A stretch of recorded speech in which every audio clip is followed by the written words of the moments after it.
Olá, o objetivo dessa aula é discutir um pouquinho sobre o funcionamento da cidade-estado de Atenas, uma das principais cidades da Grécia Antiga, junto com Esparta, mas muito mais o foco dessa aula vai ser no funcionamento da democracia ateniense, tão importante inclusive para os nossos dias atuais.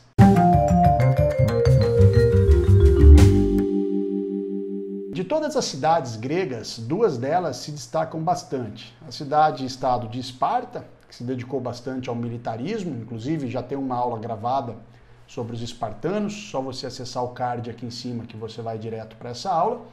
E a outra cidade-estado, essa que tem muito mais influência sobre nós, é a cidade-estado de Atenas. E aí é importante você entender algumas características iniciais, básicas, da cidade de Atenas. Primeiro ponto que você tem que saber é o local onde os atenienses se desenvolveram, onde surgiu a cidade de Atenas. É uma região mais costeira, com um litoral bastante extenso, uma região bastante montanhosa. Inclusive trouxe um mapa aqui para você analisar comigo, para você observar como essa região em que os atenienses se desenvolveram, ela tem aí um litoral bastante recortado, muito perto de ilhas. Claro, a própria região montanhosa vai fazer com que os atenienses busquem se deslocar não por terras, mas principalmente pelo mar. Então, os atenienses aí, um povo muito dedicado ao comércio. Esse mapa mostra bastante isso para você. Portanto, sempre que você pensar em Atenas, pense aí em uma cidade-estado que se dedicava ao comércio e à navegação. Olha só, esse mapa aqui ele mostra para você muito bem as rotas comerciais que os atenienses dominavam na antiguidade. Atenas não foi simplesmente uma cidade comerciante. Atenas foi uma cidade que desenvolveu um comércio bastante extenso. Atenas era uma poderosa cidade comerciante, uma potência comercial. Então a gente consegue perceber as regiões aí que têm influência da cultura grega, todas essas pintadas em verde são cidades gregas, regiões, colônias gregas, e que os atenienses estendiam o seu braço comercial até essas áreas. Isso vai fazer de Atenas uma cidade muito rica, portadora aí de uma cultura bastante diversificada também, já que ela depende tanto desse comércio. Outro ponto muito importante da cidade-estado de Atenas é você entender a sociedade de Atenas, ok? Diferente da sociedade que se desenvolveu em Esparta, uma sociedade que tinha apenas 3 classes sociais, ela era bastante rígida, não permitia mobilidade social nem enriquecimento de pessoas, a cidade-estado de Atenas ela é bastante diferente dentro desses aspectos. Primeiro que você vai ter uma classe média bastante ampla. Você tem uma classe privilegiada, a classe dos eupátridas, e o surgimento de uma classe média bastante diversificada. Georgóis, demiurgos e tetas, esses são pertencentes à classe média ateniense. Todos esses 4 primeiros que você vê nessa pirâmide que eu montei para você são atenienses. A diferença é que os eupátridas são detentores de terras, donos das melhores propriedades, donos de escravos, pertencem a uma elite aristocrática, ou seja, são eles que nos primeiros séculos da cidade de Atenas controlam a política. E existe dentro de Atenas também os metecos, que são os estrangeiros. Esses daqui é uma classe social bastante interessante. Usufruíam de alguns direitos, o direito de praticar o comércio, por exemplo, o direito à proteção jurídica, eram protegidos juridicamente. No entanto, não possuíam direitos políticos. Em nenhum momento da história ateniense os estrangeiros tiveram direitos políticos, seja no período da aristocracia, seja no período da democracia, que eu já vou explicar para vocês. E claro, como em toda cidade da Grécia Antiga, existia a classe dos escravos, pessoas que contraíam dívidas, pessoas que perderam guerras, que caíam na condição de escravos. Esses se tornavam propriedades de outro, propriedade de um senhor. É muito importante você saber que existia entre os eupátridas e os escravos uma classe média bastante extensa em Atenas. Essa classe média que se dedicava aí ao comércio, ao artesanato, pequenos proprietários. E mais importante, é essa classe média que muitas vezes se torna escravas. E o fato desses caras não terem direitos políticos vai fazer ao longo da história ateniense que eles passem a buscar esses direitos, vão fazer pressões políticas, já que os direitos políticos estavam concentrados nas mãos dos eupátridas, ok? Atenas, que teria sido fundada aí por volta do século 8 a.C., viu os direitos políticos, os privilégios políticos serem concentrados na mão de uma elite aristocrática por quase 300 anos. Né? E claro que esses aristocratas, essas pessoas que herdam os direitos políticos, defendiam apenas os próprios interesses. Os interesses das camadas mais baixas de Atenas não eram atendidos. E essas camadas médias, com o comércio que era praticado em Atenas e o enriquecimento dessas pessoas, levaram esses grupos sociais a pressionarem a aristocracia ateniense a estender direitos a essas pessoas.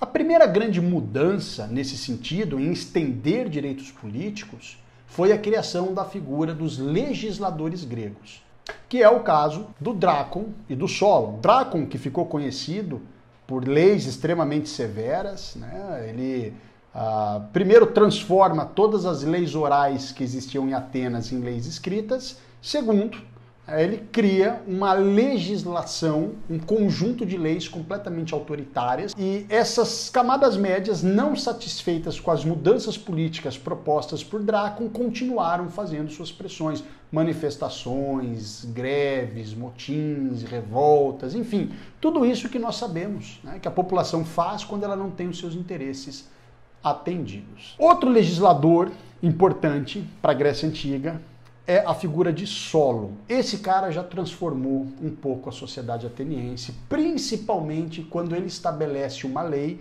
proibindo a escravização por dívidas. Quando Solon cria esse conjunto de leis, né, são várias, mas o que eu estou destacando aqui para vocês é a abolição da escravidão por dívidas, ele começa a atender os interesses dessas camadas médias. Né? No entanto, pessoal, o que as camadas médias mais queriam era participação política. Então veja, as pressões sociais continuam, algumas pessoas chegam ao poder através da violência e governam com violência para tentar promover reformas sociais. Esses governantes nós damos o nome de tiranos, é o período da tirania grega que a gente não vai se aprofundar aqui. Mas dentre esses tiranos e esses legisladores, surge uma figura chamada Clístenes, que vai criar um modelo político ateniense que nós conhecemos até hoje e que vai atender aos interesses das camadas médias atenienses. A democracia grega, a democracia ateniense, ela foi criada entre o século V e o século VI a.C. Só que o atual sistema político, a democracia atual, ela não tem nada a ver com a democracia grega. E eu já vou explicar para vocês por quê. Primeiro ponto que você tem que entender é o seguinte: democracia é uma forma política onde o cidadão tem direito de participar das decisões e dos debates públicos. Então a gente não pode confundir democracia com liberdade ou liberdade de expressão. Eu falo o que eu quero, eu vivo num país democrático. Liberdade é uma coisa, e a democracia é um braço da liberdade. Portanto, sempre que você ouvir a palavra democracia, conceitualize-a de forma correta. Democracia é o sistema político onde o cidadão tem direitos de participar da vida pública. Bacana, né? Muito mais bacana ainda saber que os atenienses foram os primeiros povos que inventaram um sistema que permitia à população participar das decisões públicas. Então vamos lá, para você entender, a democracia na Grécia Antiga, ela era chamada de democracia direta. Você não entendeu ainda, né? Vou dar um exemplo para você entender de forma mais clara. Pensa na tua sociedade. Você escolhe as leis do teu mundo? As leis da tua cidade, as leis do teu país? Você não escolhe. Você vai até as urnas, elege uma pessoa e essa pessoa votará, criará e votará as leis para organizar a tua vida. Então, de forma indireta, você participa das decisões públicas. Lá na Grécia Antiga, se você fosse um grego da antiguidade, você poderia participar das votações para decidir projetos de leis. Mas claro que nem todo mundo poderia participar. E é aqui que entra a grande questão da democracia na Grécia Antiga. Quais eram as pessoas que possuíam direitos políticos em Atenas? Homens maiores de 19 anos, pessoas que eram livres, portanto escravo não podia. O pai e a mãe deveriam ser atenienses legítimos. A isso nós damos o nome de democracia excludente, porque excluía grande parte da população desse direito de participar das decisões públicas. Ou seja, aquela velha história de que democracia é a vontade da maioria cai por terra. Democracia não é a vontade da maioria. Democracia é o seu direito de participar da vida pública. Mas nem sempre a vontade da maioria é respeitada.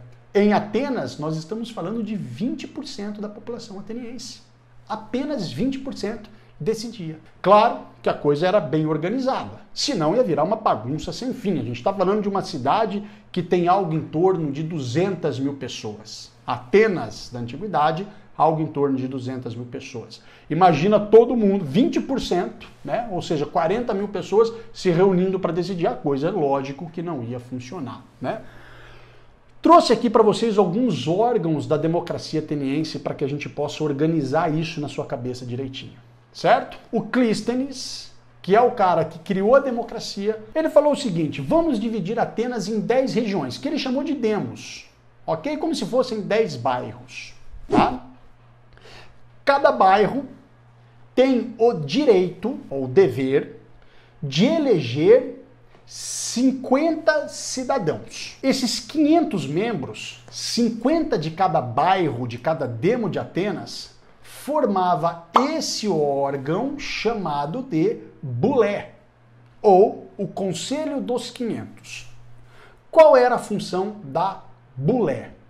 Esses caras iam debater e criar as propostas de leis. Se essa lei vai entrar em vigor ou não, são os cidadãos, todos que quiserem participar, que vão decidir.